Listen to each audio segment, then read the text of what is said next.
சில முகங்கள் எவ்வளோ வருஷம் கழித்து பார்த்தாலும் மனசு மறக்கவே மறக்காதுங்க.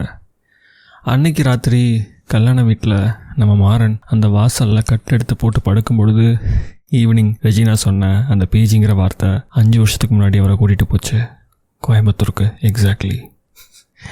வணக்கம், நீங்கள் கேட்க ஆரம்பிச்சிருக்குது தமிழ் ஆடியோ கதைகள். நான் உங்கள் ஆர்ஜி ஹரீஷ். கட் பண்ணால் நம்ம மாறனோட லைஃப்பில் ராஜன் ஒரு பையன் சின்ன வயசில் ஒன்றா இதே ஊரில் இருந்து 5 வயசு வரைக்கும் ஒன்றா தான் இருந்தாங்க. அவங்க அப்பா வெளியூர் போய் சம்பாதிக்கணும்னு பிஸ்னஸ் பண்ண போனார். அந்த இடத்துல சம்பாதிக்கவும் செஞ்சார். ஆனால் அவருக்குன்னு சொந்தமாக பெருசாக வீடு இடம்லாம் வாங்கலை. அதுக்குள்ளே அவர் போய் சேர்ந்துட்டார். அவரோட பையன் ராஜன் இருக்கார்ல, நம்ம மாறனோட ஃப்ரெண்டு, 5 வயசு ஸ்நேகிதன். அவர் அங்கே போய் நிறைய இடங்கள் வாங்கி அதுக்கப்புறம் பிஜி பிஸ்னஸ் செய்ய ஆரம்பிச்சிட்டாரு. கிட்டத்தட்ட 3 பிஜிஸ், அதாவது பேயிங் கெஸ்ட் அப்படின்னு சொல்லுவாங்க. விடுதி மாதிரி தான், ஆனால் அது விடுதி கிடையாது. காசு கொடுத்துட்டு இருக்கிறதுக்கு மட்டும் இது பண்ணிக்கிறது. மற்றபடி அதில் ஏசி உள்ள ரூம், ஏசி இல்லாத ரூம், குளிச்சுக்கிறது, அந்த மாதிரிலாம் பண்ணிக்கலாம். ஒரு சில பிஜிஸ்லாம் பார்த்தீங்கன்னா நம்மளுக்கு பவர் சப்ளைலாம் நீங்கள் ஃபுல்லாக எடுத்துக்கூடாது. இந்த மாதிரி அயன் பாக்ஸ், லேப்டாப் இதெல்லாம் யூஸ் பண்ணுறீங்க அப்படின்னா அதுக்கு எக்ஸ்ட்ரா சார்ஜ் கொடுக்கணும். இப்படிலாம் சொல்லி சில விதிமுறைகள் இதெல்லாம் பின்பற்றி தான் பல பிஜிக்கள் செயல்படுகின்றது. கோயம்புத்தூர்னு மட்டும் இல்லை, ஆல் ஓவர் த தமிழ்நாடுன்னு வைங்களேன். ஸோ அந்த மாதிரி ஒரு 3 பிஜி வச்சிருக்கக்கூடிய ஓனர் தான் நம்ம ராஜன். இவரோட பேக் ஸ்டோரி உங்களுக்கு புரிஞ்சிடுச்சா? சின்ன வயசில் நம்மளோட மணிமாறனோட ஃப்ரெண்டு. ஸோ 5 வருஷத்துக்கு முன்னாடி என்ன ஆகுது அப்படின்னா, கலகலப்பாக இருந்த மாறனோட வாழ்க்கையில் ஒரு ஃபோன் கால் வருது. மச்சான், இங்கே பக்கத்து தெருவில் இருக்கக்கூடிய கோயிலுக்கு திருவிழாவுக்கு இந்த வருஷம் உனக்கு வழக்கம் போல் நானே கேட்டு வாங்கிட்டேன் இபி கான்ட்ராக்டு. ஸோ மறக்காமல் வந்து சேர்ந்துரு அப்படின்னு ஃபோன் போட்டு சொல்கிறாப்புல ராஜன். நம்ம மணிமாறனும் ஓகே மாப்பிள்ள, வழக்கம் போல் தானே பண்ணிடுவோம், சிறப்பிச்சிருவோம் அப்படின்னு அவர் கிளம்பி அங்கே போக ஒரு வாரங்க நல்லா இருந்து விழாவையும் சிறப்பிச்சு அதோட சேர்ந்து இருந்து கும்மாளமும் கூத்துமா பண்ணிக்கிட்டு ஃப்ரெண்டு தான் இருக்கிறாரு. அது போக இவர் கீழே அந்த கான்ட்ராக்ட் எடுத்தனால ஒரு 4 பசங்க இவர் கூட வேலை பார்க்க வருவாங்க. அங்கே லோக்கலில் இருக்க பசங்களையும் எடுத்துக்குவார் சம்டைம்ஸ். அவங்க எல்லாத்தையும் கேதர் பண்ணி ஒரு ஃபன்னாக போய்கிட்டு இருக்கு. 3 நாள் ஃபங்க்ஷன் முடிஞ்சிருச்சு. இன்னும் 2 நாள் ஃபங்க்ஷன் தான் இருக்குது. அதுக்கப்புறம் மாறன் திரும்பி ஊருக்கு போகிற பிளானில் தான் இருக்கிறாரு. அன்னைக்கு ராத்திரி இந்த 3 பிஜியில் ஒரு பிஜிக்கு பவர் கட் ஆயிடுது. அந்த பிஜி பர்டிகுலராக அந்த பிஜி உமன்ஸ், அதாவது லேடிஸ் பிஜி. நம்மளோட ராஜன் ஓன் பண்ணியிருக்கிற 3 பிஜியில் ஒரு லேடிஸ் பிஜி, 2 ஜென்ஸ் பிஜி தான் ரன் பண்ணியிருக்காரு. இந்த லேடிஸ் பிஜி ராஜனோட வீடுக்கு ரொம்ப பக்கத்தில், நடக்கிற தூரத்தில் தான் இருக்குது. ஸோ ஏதாச்சும் அர்ஜென்சி அவசியம் அப்படின்னா நம்ம எப்போ ரீச்சபிளாக இருக்கணும், சேஃப்டி முக்கியம் அப்படின்னு சொல்லி அவர் பக்கத்தில் இருக்கக்கூடிய பிஜியை லேடிஸ் பிஜியை வச்சுக்கிட்டு மற்ற தூரத்தில் இருக்க 2ஐயும் ஜென்ஸ் பிஜியாக இருக்கட்டும் அப்படின்னு ராஜன் வச்சுருந்தாரு. ஸோ அன்றைக்கி ராத்திரி திடீர்னு டெம்பரரியாக ஒரு பவர் கட் வருது. கூடவே தானே இருக்கிறாரு மாறன். சரிடா, இந்த நடுராத்தில் நான் வழக்கம் போல் கூப்பிட்ற ஈவி பையனை காணோம், நீ கூட தானே இருக்கிற, போயிட்டு என்னென்னு பார்த்துருவாமாப்ல அப்படிங்கிறாப்ல. மணிமாறனும் சரி நீ வாடா அப்படின்னா, எனக்கு டயர்டாக இருக்குடா, நீ போயிட்டு வா, சாவி அந்த டேபிள் இருக்குது எடுத்துகிட்டு போ அப்படின்னு அனுப்பிச்சி விட்டுறாப்ல ராஜன். அங்கே போனால் அந்த ஹோல் பிஜிக்கும் மெயின்டெனன்ஸ் ஹேண்டில் பண்ணுற ஒரு லேடி இருக்காங்க. அவங்க கூட ஒரு ஒர்க்கரும் இருக்கிறாங்க அதே ஸ்பாட்டில், ஃப்ரண்ட்டில் என்ட்ரன்ஸில் டெஸ்கில். இவர் உள்ளே போயிட்டு இந்த மாதிரி ராஜன் அனுப்பிச்சி விட்டாப்புல, ஏதோ ஈவி விஷயம்னு சொன்னாப்புல அப்படின்னா, அப்படிங்களா தம்பி வாங்க அப்படின்னு சொல்லி என்ன பிரச்சனைன்னு பார்த்தா, இந்த மாதிரி பவர் கட் ஆகிருக்குங்க, என்னன்னு தெரியல, 2nd ஃப்ளோரில் தான் இந்த பிரச்சனை இருக்குது அப்படின்னு சொல்லி அந்த லேடி கூட்டிகிட்டு போய் காட்டுறாங்க. மாறனும் 2nd ஃப்ளோருக்கு படி வழியாக ஏறி போகிறாரு. அங்கே போய் பார்த்தா 2nd ஃப்ளோரில் இருந்த பொண்ணுங்கள்லாம் கொஞ்சம் சத்தம் போட்டுக்கிட்டு அப்படி சொல்லிட்டு பவர் கட் பண்ணால் ஒன்றா கூட்டமாக கோரஸ் பாட்டு பாடுவாங்களா, அந்த மாதிரி சவுண்டை போட்டுட்ருக்குறாங்க. மேலே இவர் போய் அந்த போர்டை திறந்து என்ன தான் பிரச்சனைன்னு பார்த்தா ட்ரிப்பாக இருக்குது.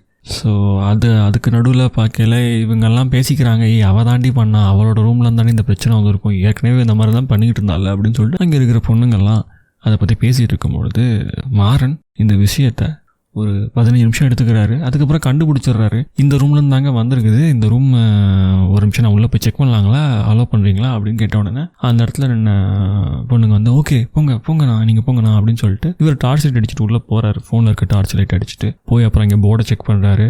அதுக்கப்புறம் பார்த்தா தெரிய வருது, கீழே ஹேர் ட்ரையரும் லேப்டாப் சார்ஜரும் ஒன்றா எக்ஸ்டெண்ட் பண்ண பவர் பாக்ஸில் போட்டுக்கிறாப்புல இந்த ரூமில் இருந்த பொண்ணு. ஸோ வெளியே வந்ததுக்கப்புறம் சரியாயிருங்க, நான் அந்த ஒரு 2 நிமிஷம் இருங்க அப்படின்னு சொல்லிட்டு திருப்பி மெயின் போர்டுக்கு போகிறாரு. போயிட்டு இங்கே இதெல்லாம் ஒயர்லாம் மாற்றிக்கிட்டு இதமோ பண்ணுறாரு. அட்ஜஸ்ட் பண்ணதுக்கப்புறம் பார்த்தா பவர் ஆன் ஆகுது. ஆக்சுவலாக சொல்லப்போனால் பவர் ட்ரிப்பாக இருக்க தான் நினைக்கிறேங்க.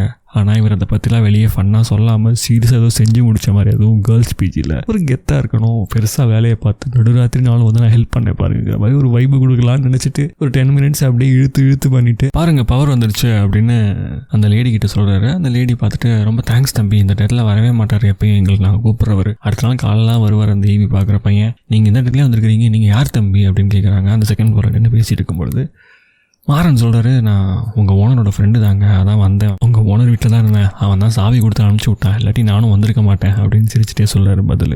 ரொம்ப தேங்க்ஸ் தம்பி அப்படின்னா இந்த சமயத்தில் பின்னாடி பேக்ரவுண்டில் வந்துட்டு நீ தானே ரெஜினா, ஒரு தான் வந்துச்சு இந்த பிரச்சனை பாரு, நீ தான் எத்தனை பிளக்கை மாட்டி விட்டுருக்கிற, எத்தனை வாட்டி சொன்னாலும் கேட்கவே மாட்டேன் அப்படி சொல்லிட்டு எல்லாரும் அவங்கள டீஸ் பண்ணிட்டு ஃபன் பண்ணிட்டு இருக்கிறாங்க. திரும்பி பார்க்குறாரு, எந்த பொண்ணு இது அப்படின்னு பார்த்தா அங்கே ரெஜினா டிஷர்ட் போட்டுட்டு ஷார்ட்ஸ் போட்டுட்டு ஒரு மாதிரி ஃப்ரீக் ஆகிட்டு அப்படியே பார்த்துட்டே நிற்கிறாங்க. மாறன் பேசிகிட்டு இருக்கிற அந்த இன்சார்ஜ் இருக்கிறாங்கல்ல, அந்த ஹோல் பிஜிக்கும் அவங்க 2 பேர் பேசிகிட்டு இருக்கிற இடத்துல அவங்கள பார்த்துக்கிட்டே நின்றுட்டுருக்குறாங்க. மாறன் பார்த்துட்டு பெருசாக ஒன்றும் ரியாக்ட் பண்ணலை. பட் மற்ற பொண்ணுங்கள்லாம் ரெஜினாவை கலாய்க்கும் பொழுது இது ரொம்ப நார்மலாக நடக்கிறது தாங்க, ஒன்றும் கலாய்க்கிற அளவுக்குலாம் இல்லை, அவங்க ஒன்றும் தப்பு பண்ணல, இட்ஸ் ஓகே, நெக்ஸ்ட் டைம் மட்டும் நீங்கள் இந்த இடத்துல யூஸ் பண்ணுறப்போ எதர் உங்களோட ஹேண்ட் ட்ரையர் போட்டுக்கோங்க, இல்லாட்டி உங்களோட லேப்டாப் மாட்டுங்க, 2ஐயும் சேர்த்து ஒன்றா போடாதீங்க, அதோட பவர் சப்ளை வந்து இவ்வளோ தான் தாங்குது, ஸோ திருப்பி இந்த மாதிரி ட்ரிப்பாகி இஷ்யூ வருங்க அப்படின்னு மாறன் நம்ம ரெஜினா கிட்ட சொல்லிவிட்டு அந்த இடத்த விட்டு நகர ஆரம்பிக்கிறாரு. பெருசாக ஒன்றும் ஷோ ஆஃப் பண்ணல, அந்த பொண்ணை இம்ப்ரெஸ் பண்ணணும்லாம் நினைக்கல. பட் ஓவரால் ஒரு லேடிஸ் பிஜி அப்படின்னால ஒரு ஜாலிக்கு அந்த மாதிரி ஒரு 10 மினிட்ஸ் எடுத்துகிட்டு கொஞ்சம் ஒரு வைப்ரேஷனை காட்டிட்டு அதுக்கப்புறம் நம்ம மாசாக மாற்றணும் பார்த்தியாங்கிற ஒரு சின்ன எஃபெக்டை மட்டும் பண்ண ட்ரை பண்ணுறாரு. அதை பண்ணிவிட்டு அவர் பாடி இடத்த காலி பண்ணிடுறாரு. அடுத்த நாள் காலையில் நம்ம மாறனோட ஃப்ரெண்டு இருக்கார்ல ராஜன், அவரும் மணிமாறனும் சேர்ந்து இந்த லேடிஸ் பிஜிக்கு வர்றாங்க. கொஞ்சம் சீக்கிரமாகவே வர்றாங்க. என்னதான் பிரச்சனை, ஒரு முறை நேரில் பார்த்துடலாம், எந்த பொண்ணு ரூமில் நீ இந்த பிரச்சனையை பார்த்த அப்படின்னு கேட்குறாப்புல. மணிமாறனுக்கு வந்துட்டு ரூம் நம்பர் அவர் கவனிக்கல, பொண்ணோட பேரும் அவருக்கு தெரியல. ஸோ செகண்ட் ஃப்ளோரில் தாண்டா ஒரு பொண்ணு அப்படிங்கிறாப்புல. சரி நம்ம வந்து இது நேரில் போய் ஒரு முறை வார்ன் பண்ணிடலாம், ஏற்கனவே 2-3 வாட்டி செகண்ட் ஃப்ளோரில் இருந்தாண்டா கம்ப்ளைண்ட் வந்துச்சு இபி இஷ்யூ அப்போது. ஸோ அந்த பொண்ணை நேரில் பார்த்துட்டு ஒரு முறை வார்ன் பண்ணிடலாம், அவங்க அடிக்கடி இந்த மாதிரி பண்ணிகிட்டு இருக்கிறாங்க அப்படின்னு நம்ம ராஜன் சொல்லிவிட்டு மாறனையும் கூட்டிக்கிட்டு செகண்ட் ஃப்ளோருக்கு ஏறுறாரு. போய் கதவை தட்டினா ஆளே இல்லை. சரி கிச்சனுக்கு போகலாம் அப்படின்னு கிச்சன் சாப்பிட்ற ஹால் ஒரு காமன் ஹால் வச்சுருக்குறாங்க அந்த பிஜிக்குன்னு. ஸோ அங்கே இருப்பாங்களோ அப்படின்னு சொல்லிட்டு அங்கே போய் சர்ச் பண்ணுறாங்க. அங்கே 2 பொண்ணுங்க உட்காந்து சாப்பாடு பிரேக்ஃபாஸ்ட் மாதிரி சாப்பிட்டுட்டு இருக்கிறாங்க. ஸோ நம்ம பிஜி ஓனர் ராஜனை பார்த்த உடனே ஸ்மைல் பண்ணிக்கிறாங்க. அதுக்கப்புறம் ராஜன் கேட்குறாரு, இந்த ரூம் நம்பர் அந்த பொண்ணு எங்கேம்மா அப்படின்னு கேட்குறாங்க. அவள் காஃபி போட போயிருக்கிறா அப்படின்னு அந்த 2 பொண்ணுங்களும் பதில் சொல்ல, சரி நம்ம ரிசப்ஷனில் உட்காரலாம் அப்படின்னு சொல்லிட்டு போய் உட்காடுறாங்க. ஒரு 1/2 அன் ஹவர் இருக்கும், ஆளே காணோம். சரி என்ன தான் ஆச்சு அப்படின்னு திருப்பி மேலே போய் பார்த்தா அப்போ தான் வந்துட்டு அந்த கிச்சன் ஹால் இருக்குல்ல, அங்கே வந்து ரெஜினா நின்றுட்டுருக்காங்க, காஃபி போட்டுக்கிட்டு இருக்காங்க. உங்கள் ரூமில் தான் பிரச்சனை வந்துச்சாம்மா நேற்றுக்கு நைட்டு அப்படின்னு வந்துட்டு ராஜன் கேட்குறாப்புல. ஆமாண்ணா அப்படின்னு சொல்கிறாப்புல பதில். என்னம்மா என்ன பண்ணீங்க? இல்லைண்ணா நான் மறந்துட்டு ஹேண்ட் ட்ரையரையும் லேப்டாப் சார்ஜரையும் ஒன்றா போட்டேன்னா அது ஏதோ பிரச்சனையாகிடுச்சு போகலண்ணா அப்படின்னு ரொம்ப தயக்கமாக பதில் சொல்கிறாங்க. ராஜன் சிரிச்சுட்டு 2-3 வாட்டி இந்த மாதிரி ஆயிருக்கலாங்க, நீங்கள் இந்த மாதிரி பண்ணாதீங்கம்மா, ஏதாவது ஒன்றை போடுங்க அப்படிங்கிறாங்க. சாரிண்ணா இனிமேல் பண்ண மாட்டேன், நைட்டு யாரும் வரமாட்டாங்க, எல்லாரும் மொத்த பிஜியும் சேர்ந்து என்னை திட்ட போகிறாங்கன்னு பயந்துகிட்டே இருந்தேன்னா இன்சார்ஜ் அக்காட்ட போயிட்டு சொன்னேன், நல்ல வேலைக்கு இவங்க வந்தாங்க, அதனால எனக்கு யாரும் என்னை திட்டலை, வித்தின் ஃபியூ மினிட்ஸே சரியாயிடுச்சுண்ணா அப்படின்னு சொல்லிட்டு மாறனை ஒரு முறை பார்க்குறாங்க. மாறன் கண்டுக்கவே இல்லை, அவர் பாடு ஓரமாக நின்றுட்டுருக்கிறாரு. காஃபி சாப்பிட்றீங்களா அப்படின்னு கேட்குறாப்புல. ரெஜினா கையில் காஃபி மகோட நிற்கிறனால, இல்லைம்மா நீ சாப்பிடு அப்படின்னு ராஜன் விட்டுறாரு. உடனே எக்ஸ்கியூஸ் மீ காஃபி சாப்பிட்றீங்களா அப்படிங்கிறாங்க. மாறன் ஷோல்டரை டேப் பண்ணுறாரு ராஜன். தம்பி ஒன்று தான்ப்பா கேட்குறாங்க, காஃபி சாப்பிட்றேன்னு கேட்குறாங்கப்பா, பதில் சொல்லு அப்படிங்கிறாங்க. மாறன் நிமிர்ந்து பார்க்குறாரு. பார்த்துட்டு என்னையவா கேட்டீங்க காஃபி அப்படின்னா? ஆமாம் காஃபி சாப்பிட்றீங்களா? கொடுங்க. இருக்கா? இருக்குது, கொஞ்சம் இருக்குது, எக்ஸ்ட்ரா இருக்குது, இருங்க ஒரு நிமிஷம் இருங்க அப்படின்னு அங்கே டேபிளில் இருந்த ஒரு டம்ளர் எடுத்துகிட்டு இவங்க மகில் ஃபுல்லாக மகர ஊற்றி வச்சிருந்த காஃபியை கொஞ்சம் அதில் ஊற்றி சின்ன டம்ளருக்கு ஃபுல்லாக்கிடுறாங்க. இதை பார்க்குறாரு மாறன். உங்கள் காஃபி எனக்கு கொடுக்குறீங்களா அப்படின்னு கேட்குறாரு. இல்லை ஆக்சுவலாக கொஞ்சம் கூட தான் இருந்துச்சு, அதான் கேட்டேன். ஓ பரவாயில்லைங்க, வேண்டாம் அப்படின்னு மாறன் சொல்கிறாரு. ஐயோ இல்லை, கொஞ்சம் காஃபி குடிங்க, உண்மையிலே உங்களுக்கு நான் எப்படி தேங்க்ஸ் சொல்கிறேன்னு தெரியல, எதுக்கு இருந்த பிரச்சனையெல்லாம் நான் பயந்துகிட்டே இருந்தேன், எல்லோரும் என்னை திட்டுவாங்க அப்படின்னு, தேங்க்யூங்க அப்படின்னு சொல்லிட்டு இந்த டம்ளரில் காஃபியை கொண்டு போய் அவர் கையில் கொடுக்குறாங்க. அவரும் நின்று குடிச்சிட்ருக்கிறாரு. இவங்களும் அந்த இடத்துல நின்று மக்கில் காஃபியை குடிக்க ஆரம்பிக்கிறாங்க. ராஜன் சரிடா நான் கீழே போகிறேன், நீ குடிச்சிட்டு வா அப்படின்னு அவர் கிளம்பிட்டாரு. 2 பேரும் காஃபி குடிக்கிறாங்க. தலையை நிமிராமல் ரெஜினா பார்த்துட்டு மங்கை பார்த்துட்டே குடிச்சிட்ருக்காங்க. ராஜனும் பெருசாக கண்டுக்கலை. அவங்க கொடுத்த டம்ளர் ஏதோ ஒரு 10 சிப் கூட வராதுங்க முழுசாக அந்த காஃபியை குடிக்கிறதுக்கு. விறுவிறுன்னு குடிச்சு முடிச்சிடுறாரு. குடிச்சிட்டு டேபிள் அந்த பக்கம் வைக்கிறாரு. அவர் இறங்கி போகிறதுக்கு முன்னாடி டக்குன்னு நம்மளோட ரெஜினா காஃபி எப்படி இருந்துச்சு அப்படின்னு கேட்குறாங்க. சிரிக்கிறாரு மாறன். அப்போ தான் ஒழுங்காக ப்ராப்பராக இவளை பார்த்து சிரிக்கிறாரு ரெஜினாவை. கண்டிப்பாக சொல்லணுமா அப்படின்னு மணிமாறன் கேட்குறாரு. யோசிக்கிறாங்க. உடனே பதில் சொல்லாமல் சிரிக்கவும் இல்லாமல் ஒரு மாதிரி கன்ஃபியூஸ்டு ஃபேஸ் எக்ஸ்ப்ரெஷனில் நம்மளோட ரெஜினா சட்டுன்னு சிரிச்சிட்டு ஃபேஸ்புக் இருக்கா அவங்கக்கிட்ட அப்படின்னு கேட்குறாரு மணிமாறன். இருக்கு.